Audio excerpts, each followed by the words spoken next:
आज हम अंकुर हिंदी पाठमाला क्लास 7, ये रहा अंकुर हिंदी पाठमाला। अंकुर हिंदी पाठमाला क्लास 7 कक्षा 7 का ये चैप्टर नंबर है 3। चैप्टर का नाम है नयनाभिराम नेपाल। नयनाभिराम नेपाल, इसका आज मैं एक्सप्लेनेशन करूंगी और पेज नंबर है 20। तो अगर फर्स्ट टाइम इस चैनल में आए हो तो हिंदी पाठमाला विथ ममता चैनल को सब्सक्राइब कर देना और इस वीडियो को भी लाइक और शेयर कर देना। तो चलो स्टार्ट करते हैं। नयनाभिराम नेपाल, तो ये नेपाल के बारे में एक कहानी है, मतलब एक रियल नेपाल कंट्री के बारे में जानेंगे इस वीडियो से। तो चलो स्टार्ट करते हैं। नयनाभिराम नेपाल। तो इस पाठ प्रवेश मतलब यहाँ इस पाठ से हमको क्या शिक्षा मिलेगा। ये 2 पेजेस का है, तो मैं एक पेजेस का ही वीडियो बनाऊंगी क्योंकि वीडियो लंबा हो जाता है। तो आज हम पेज नंबर 20 का करेंगे। तो प्रकृति की खूबसूरत छटा का कोई सानी नहीं होता। प्रकृति यानी कि जो मैं अंडरलाइन कर रही हूँ उसको 2 टाइम्स राइटिंग प्रैक्टिस कर देना। प्रकृति यानी कि नेचर, खूबसूरत यानी कि ब्यूटीफुल, छटा का कोई सानी नहीं होता। प्रकृति का जितना सुंदर है प्रकृति, उसको कोई मतलब कोई वर्णन नहीं होता। वर्णन कोई भी नहीं कर पाता है, जितना अल्फाज नहीं निकलता है, शब्दों का कमी ही होता है। उस पर यदि यह प्राकृतिक नजारा नेपाल का हो तो कहना ही क्या।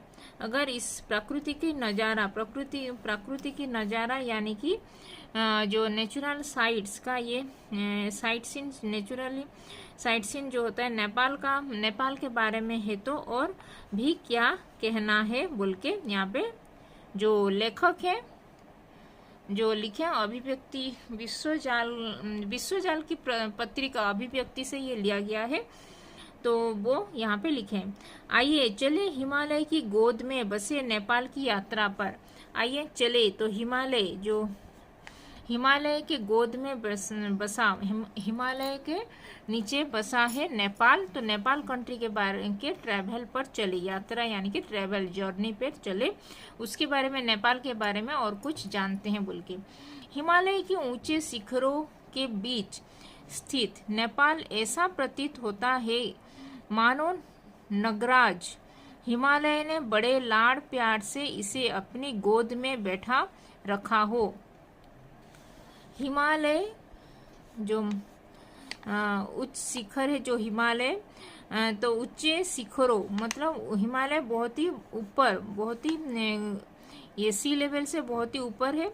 तो ऊंचे शिखरों यानी कि पर्वत शिला से के बीचों बीच जो स्थित है, हिमालय के बीचों बीच जो स्थित नेपाल कंट्री है, ऐसा प्रतीत होता है कि मानो नगराज हिमालय, मतलब ये नगराज यानी कि हिमालय को बोलते हैं नगराज हिमालय ने बड़े लाड़ प्यार से, मतलब बहुत ही लाड़ प्यार यानी बहुत ही संभाल के इसको अपनी गोद में बैठा रखा है, बहुत ही केयरफुली। लाड़ प्यार यानी कि बहुत ही स्नेह पूर्वक वो अपने, जैसे हम अपने बच्चों को जैसे लाड़ प्यार देते हैं वैसे ही हिमालय वो अपने बच्चा जैसे ये नेपाल को अपने गोद में उसको बैठाकर पकड़ के रखा है बोल के यहाँ पे जो वर्णन किए हैं इसको।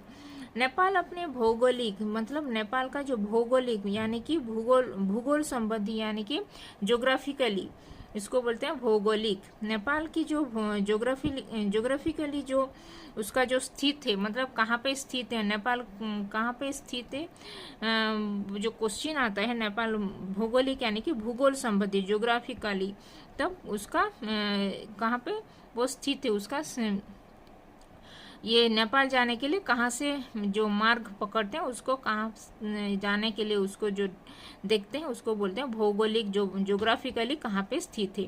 भौगोलिक स्थिति के कारण, भौगोलिक स्थिति मतलब उसका जो ज्योग्राफिकली कहाँ पे स्थित है, वो कहाँ पे वो है नेपाल, तो के उसके कारण अब तक बहुत ही सुरक्षित रखा है नेपाल अपने भौगोलिक स्थिति के कारण अब तक बहुत ही सुरक्षित रहा है। सुरक्षित अभी भौगोलिक स्थिति के कारण मतलब ज्योग्राफिकली वो ऐसे जगह पे वो स्थित है, इसीलिए बहुत ही सुरक्षित अभी नेपाल कंट्री बहुत ही सुरक्षित में है।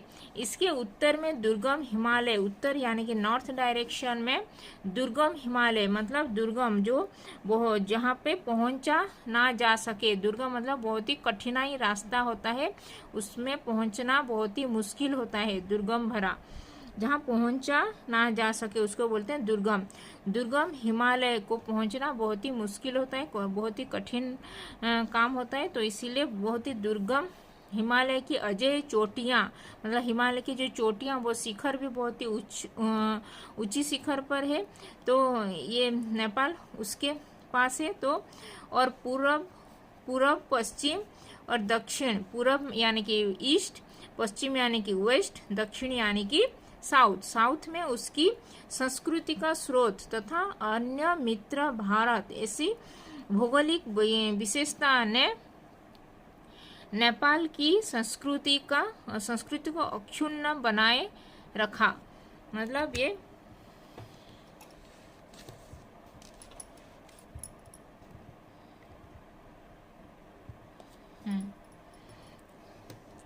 और ये उत्तर में दुर्गम हिमालय है नेपाल के उत्तर में, और पूर्व, ईस्ट, वेस्ट और साउथ में उसकी संस्कृति का स्रोत तथा अन्यत्र उसका जो मित्र कंट्री है, जो नेबरिंग कंट्री जो इंडिया है, इंडिया के साथ उसका अच्छा तालमेल है, उसका मित्र भारत, ऐसी भौगोलिक विशेषता ने नेपाल की संस्कृति को भी अक्षुण्ण बनाए रखा है। नेपाल की संस्कृति भी बहुत ही उच्च कोटि का है बोल के यहाँ पे जो राइटर लिखे हैं।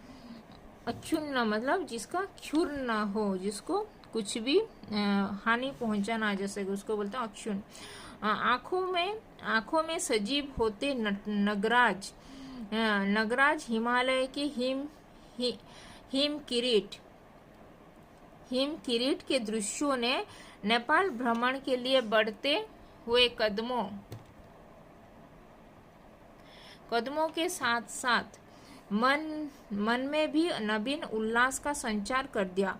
तो आंखों में जो सजीव होते हुए, आंखों में खुद अपने आंखों में देखने लायक ऐसे नगराज हिमालय को जो अपने आंखों से जो देखा है, नगराज हिमालय जो हिमालय है उसको हिम किरीट मतलब बर्फ का मुकुट, हिम यानी कि बर्फ, नगराज को भी लिखना, हिमालय को भी लिखना, और सजीव यानी कि अपने खुद की आंखों से मतलब जीवंत जो बोलते हैं उसको बोलते हैं सजीव। हिम यानी कि बर्फ और किरीट यानी कि मुकुट, बर्फ का जो मुकुट पहन के जो हिमालय का दृश्य ने नेपाल भ्रमण के लिए जो लोग जाते हैं उसको बढ़ती हुई कदमों के साथ साथ मन को भी उल्लासित कर रखा है बोल के यहाँ पे, उल्लासित कर देता है बोल के यहाँ पे लेखक लिखे हैं, उल्लास का संचार कर दिया है। नेपाल की राजधानी काठमांडू, जो नेपाल का राजधानी है, कैपिटल है, वो काठमांडू है। काठमांडू पर्यटकों को खूब लुभाती है। तो यहाँ पे जो काठमांडू पर्यटक यानी कि ट्रेवलर्स यहाँ पे जो जाते हैं नेपाल ट्रेवल करने के लिए, जो नेपाल को देखने के लिए, नेपाल का राजधानी काठमांडू को तो पर्यटक की खूब लुभाती है। मतलब पर्यटक को बहुत ही सुंदर ये बहुत ही काठमांडू बहुत ही सुंदर जगह है जहाँ पे पर्यटक अपने खींचे चले आते हैं, बहुत ही उनको दृश्य लुभाता है। इसके आकर्षण में बंधा हुआ पर्यटक इसे देखने के लिए लालायित हो उठता है। तो इसका जो आकर्षण के बंधा हुआ पर्यटक मतलब नेपाल को जो देखने के लिए जो खींचा चला आता है, वो जो पर्यटक ट्रेवलर्स उसका देखने के लिए बहुत ही लालायित यानी कि बहुत ही और देखने में जितना देखता है उसको मन उसका और देखने के लिए लालायित हो जाता है।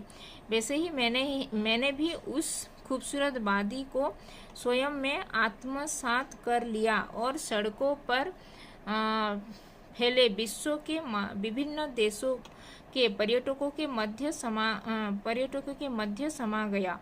मतलब वो भी जो लेखक गए थे, जो लिखे हैं वो भी गए थे खूबसूरत वादियों में, वहाँ पे वो मैं भी वहाँ पे भ्रमण करने के लिए, और सड़कों पर वो फैले विश्व के विभिन्न जो देश, विभिन्न कंट्री के जो पर्यटक भी वहाँ पे जो आते हैं उनके साथ मैं समा गया, उनके साथ मिलनसार हो गया।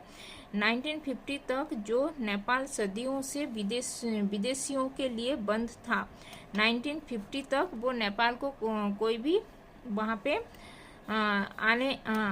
आना जाना नहीं कर रहे थे। 1950 के बाद ही नेपाल को सब लोग भ्रमण करने के लिए, यानी कि वो देखने के लिए जाने लगे। पहले 1950 के पहले कोई भी वहाँ पे नेपाल घूमने के लिए नहीं जाता था। 1950 तक जो नेपाल सदियों से विदेशियों मतलब फॉरेन ट्रेवलर्स लोग 1950 के बाद ही सभी के लिए ये खुला गया है नेपाल आने के लिए। तो आज करोड़ों पर्यटकों के आकर्षण का केंद्र है। तो आज बहुत सारे करोड़ों पर्यटक मतलब करोड़ देश विदेश सभी चारों ओर ट्रेवलर्स लोग यहाँ पे आते हैं नेपाल को घूमने के लिए। तो इसीलिए नेपाल आजकल करोड़ों पर्यटकों के लिए आकर्षण का केंद्र है।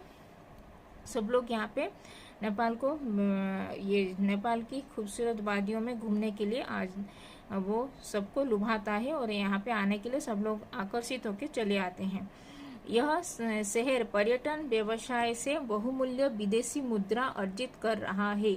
तो ये शहर पर्यटन व्यवसाय यानी कि ट्रैवल एंड टूरिज्म, जो टूरिज्म से भी बहुत सारे आर्थिक वो इकोनॉमिकली भी ग्रोथ होता है। तो पर्यटन ये स्थल आजकल बहुत सारे गवर्नमेंट सब ये ट्रैवल एंड टूरिज्म के ऊपर भी बहुत सारे पैसा खर्च कर रहे हैं और उसको अच्छे से देखभाल कर रहे हैं, और उसमें बहुत सारे पैसा भी वो लोग अर्जित कर रहे हैं।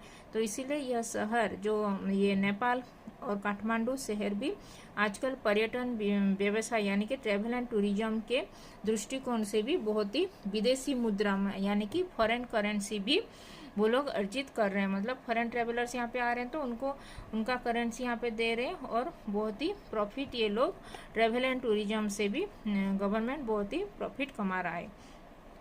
तो यहाँ होटल मकान, बिल्डिंग्स, दुकान, शॉप, जो सड़कें सभी हमेशा सजे रहते हैं, सभी हमेशा बहुत डेकोरेटिव मतलब लाइटिंग वहाँ पर सजा धजा रहता है। दुकानों में विदेशी वस्तुओं की भरमार है। दुकान यहाँ पे जो नेपाल के दुकान शॉपिंग में भी बहुत सारे विदेशी मतलब आउटसाइड से भी वो एक्सपोर्ट होके यहाँ पे ये चीज़ें आता है, और यहाँ पे सब लोग खरीदते हैं, बेचते हैं। तो जिसमें चीन निर्मित सामानों का अधिक है, मतलब चाइना मेड बहुत सारे चीज़ें भी यहाँ पे नेपाल में बहुत सारे बेचते हैं। मुझे वहीं पता लगा कि इन वस्तुओं के ग्राहक या तो केवल संपन्न नेपाली हैं या फिर विदेशी पर्यटक। तो मुझे वहाँ पे ही वो जो लेखक गए थे वहाँ पे ही मुझे पता चला, वो लिखे हैं कि मुझे वहाँ पे ही पता चला, मैं जब गया नेपाल में तो काठमांडू में, तो वहाँ पे ही मुझे पता लगा कि वस्तुओं जो यहाँ पे जो लोग बेचते हैं उसके जो ग्राहक या केवल वस्तुओं के ग्राहक यानी कि जो कस्टमर जो खरीदते हैं या तो केवल नेपाली होते हैं, नहीं तो विदेशी पर्यटक होते हैं। विदेशी यानी कि फॉरेन ट्रेवलर्स होते हैं, नहीं तो नेपाली लोग होते हैं। तो यहाँ पे कुछ शब्द के अर्थ भी जानेंगे। नगराज यानी कि हिमालय, हिम यानी कि पर्वत, आलय यानी कि हिम यानी कि बर्फ, आलय यानी कि पर्वत, जो बर्फ से ढका हुआ पर्वत बोलते हैं हिमालय यानी कि नगराज। भौगोलिक यानी कि ज्योग्राफिकली भूगोल संबंधी बोलते हैं। दुर्गम यानी कि जहाँ पे पहुंचा जा ना सके, बहुत ही कठिन रास्ता दे के जो जाना पड़ता है उसको बोलते हैं दुर्गम। किरीट, हिम यानी कि बर्फ, किरीट यानी कि मुकुट, तो बर्फ का मुकुट है हिमालय जिसको बोलते हैं हिमालय। निर्मित यानी कि जो बना हुआ है उसको बोलते हैं निर्मित।